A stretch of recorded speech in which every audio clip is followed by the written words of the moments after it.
My thoughts on that are, I mean, I agree with you. I mean, my thoughts are smaller, more localized government, because everything is different. Like, I mean, we're talking about housing numbers, right?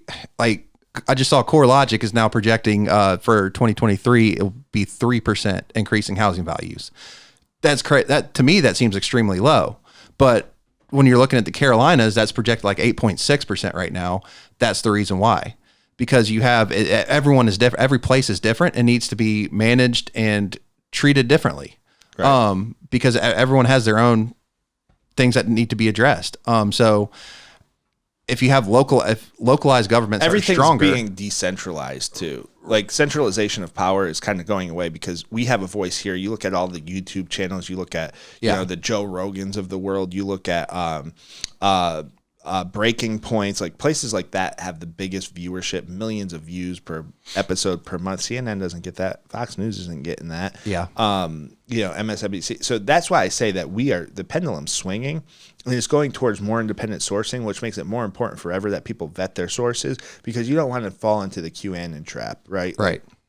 Where you have these conspiracy like just don't go down that rabbit hole. But when it comes to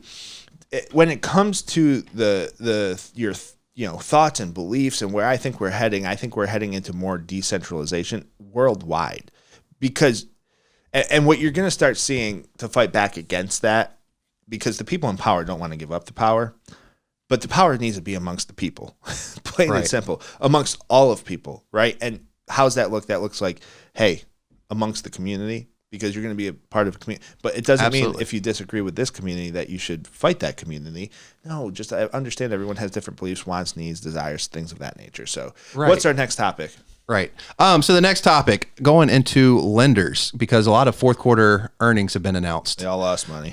Yes, pretty much everyone lost money. Like UWM and Rocket, both very large losses. Loan Depot declared losses again for third straight quarter. Do you think that's going to become an issue? Yes. Because at the same time, once they start reporting that many losses in a row, they could lose their secondary market, their warehouse lines to the secondary market. It won't be for Rocket. It won't be for UWM. Correct. But you have like the loan depots. It'll be an issue. Another one, Home Point. I mean, Home Point's in trouble. Right. I mean, their CEO just came out and said that selling the company is on the table. I have it from good authority that they had a deal and it fell apart. Okay. So, and that deal, I cannot say this is a true 100% factual thing. I cannot say who gave me the information. It was vetted through a couple sources who might not actually be in the know. But I think they do know enough where I can comfortably say Freedom Mortgage was buying Home Point and it fell apart because of different reasons. So, you know, if you look at Home Point, man, they went from 4,000 employees, they're down to like 800. They did, and they still lost $21.7 million in the fourth quarter. And they're going to lose investors. Like they didn't make any money. Like if you look at their books, they didn't make any money during the biggest refi boom in the history of America. You're operating. How do I say this without being disrespectful? You're operating a business. So Home Point Financial, we go through 2020, 2021, 2022, big time refinance boom. In 2022, interest rates started, going up a bit. Mm-hmm. But you should have been shifting to a purchase focus. They laid off so many people. They had to get their numbers down, They also went public. Right. But if you looked at the earnings reports, they weren't actually making money throughout the refi booms. They were trying to eat up market share. But what they don't realize is you're not UWM. Right. Your technology wasn't there. So you should have been what you were. You were in the wrong segment. Like you were fighting for market share. And from a volume standpoint, they were number 2. But from a profit standpoint, they weren't. Right. So what's more important? I'm in business to make money. Right. And the byproduct of that is job creation and helping people.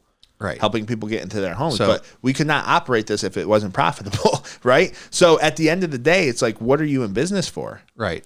Not to lose money. Right. And you look at, because talk about that because the pricing, because there were a lot of companies involved in that.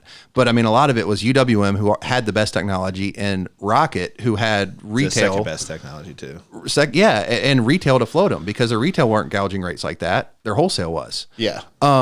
Because they knew, hey, we have our retail to float us, so we can still make money. We can still do that to keep our technology on point while we gain market share. And when we're out of this rate wars, then we keep the market share because we give good service. We show off our good technology. Right. Home Point, like I think it was a technology wasn't issue. losing money though. It was a technology issue. If Home Point had the technology, they could be in a good position. If Home Point had the technology to drive the efficiency of the company, they would be in a good position. Right.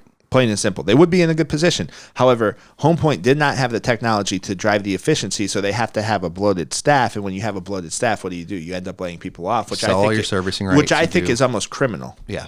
It's not criminal, but think about this. Like, if you have a great technology and you have a smaller, leaner staff that can get the same amount of work done, one person can do the same amount of work as 4 people because you have a better technology and the work is not as hard for them. Guess what? When times get tough, you still keep that one person. They don't lose their job. They can rely on you for a paycheck. Right. If you have to bloat up to 4,000 employees and then cut to 800, that's a problem. That's a big problem. And that's not good to people. But exactly. It's not Home Point. I'm not trying to like pound on Home Point today. It's everybody except for UWM that I know of. I don't know if UWM laying people off. Do you? They have. They have, really? How many? A couple weeks ago, they had another. So UWM's laying people off too? Yes. Not nearly as many though, and that's the thing. That's the difference. Right. Because I mean, like you said, there's the times are you can't count for everything, and UWM lost money too. Like they have to make adjustments, and they're changing their margins. Would you rather have a high-paying job for 3 years that you could lose when the market shrinks, or would you rather have a medium to lower-paying job that you know you're going to have for the next 50 years? I mean, the stability. What one's the stability? Because the lower paying job. Oh, that's stability? The one that, I mean, it depends on where you are at in life and what you're looking at, but I so disagree with you on this. And this is the difference between me and you. Yeah. The lower paying job is not stability. I'm sorry to say it. Stability, I would take here's the thing. I would take the higher paying job for a shorter period of time, but live like I was on a lower paying job and then use my leftover money to reinvest in other things to generate more streams of income and really actually create stability. Because if you're working for someone else, it's not stable. You're gone whenever they want you gone. There's nothing stable about that.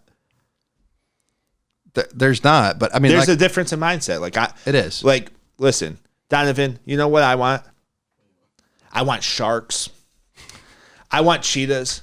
I want people with the mindset to say, hey, I need to create multiple streams of revenue that make sure I'm always insulated, that I'm always okay. Hey, I need to hunt and go out and get it. I don't want somebody who says, I want a low-paying job for stability. So, Ben, you're fired. I'm just kidding. You're not fired, but change your mindset, dog.